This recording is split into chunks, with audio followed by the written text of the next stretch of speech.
여기에 봐도 아파트, 저기에 봐도 아파트.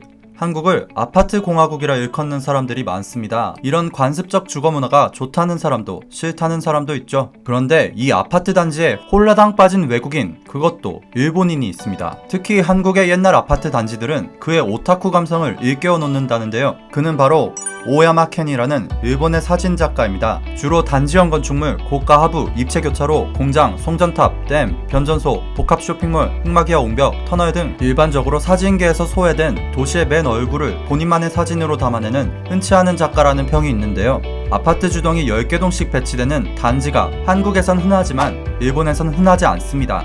애초에 단지형 집단주거 건축물을 선호하지 않는 문화를 띠고 있으며 50세대 정도만 돼도 단지라고 인식하죠. 우리나라에선 1000세대 넘는 아파트 단지들이 수두룩한데 말이죠. 이렇게 한국과 일본이 같은 용어를 쓰는데도 의미하는 바는 매우 다릅니다. 그래서 이웃나라인 한국의 아파트 단지들을 보고 꽤나 놀라는 일본인들이 많습니다. 본인의 작업에 있어서 최적의 장소라는 한국은 오야마 켄 본인의 오타쿠 감성을 자극하는 나라로서는 단연 최고인 나라였다고 합니다. 그는 한국을 방문하여 수많은 아파트 단지들을 촬영하기 위해 직접 발품을 팔았는데요. 그가 블로그에 직접 올린 후기들을 지금부터 소개합니다. 구독과 좋아요, 알림 설정은 컨텐츠 제작에 큰 힘이 됩니다.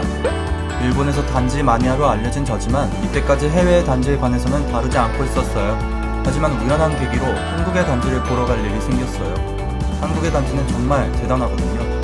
결론부터 얘기하자면 한국은 단지의 천국입니다. 저처럼 단지 마니아라면 한국은 꼭 가보셔야 돼요. 나는 왜 한국에서 태어나지 않았을까 라고 생각했을 정도예요. 서울로 향하는 길 버스 차창밖에 보이는 교외의 풍경부터가 파라다이스의 시작을 알려요. 뭐랄까 좋은 의미로 위험하다고 생각했어요. 기합 넣고 가야 하는 곳 서울입니다.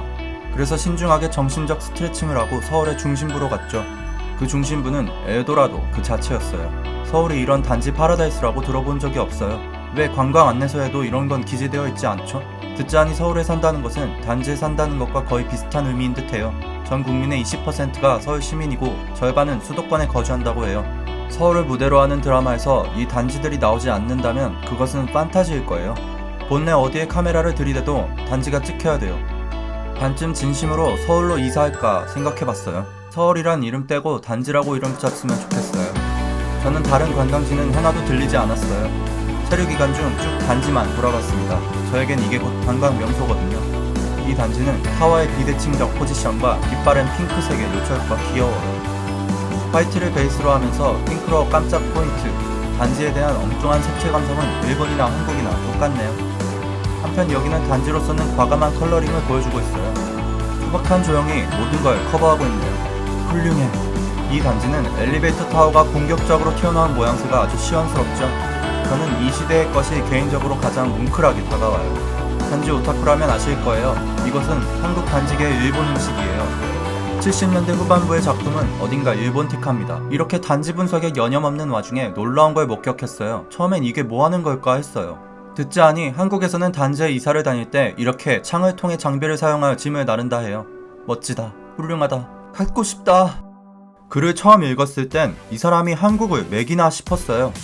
하지만 읽으면 읽을수록 그냥 이 사람은 오래된 아파트 단지 매니아였다는 생각이 들더라고요.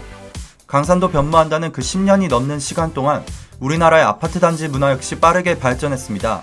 근래 들어 지어진 일반적인 공동주택들로 몇 가지 사례를 들자면 천편일률적 외관을 타파하기 위해 다채로운 페인트 도장을 활용한다든지 판상형, 탑상형을 모두 이용한 건축 매스를 도입하고 특별한 건축 외관과 층별 다양화를 꾀한다든지 외장재로 유리를 추가해서 보다 가볍고 세련된 느낌을 가미한다든지 외장적인 부분을 제외하더라도 15평대 아파트를 얻으려 해도 월세 300만원 이상을 지불해야 한다는 일본과는 삶의 질 차이가 굉장히 커졌죠. 광폭 지하주차장, 커뮤니티 시설, 수영장, 지상조경, 단지 내 유치원, IoT 시스템, 주민 전용 티하우스 등등 많은 한국의 아파트 단지들에서 누릴 수 있는 편리시설도 더 진화하고 있습니다.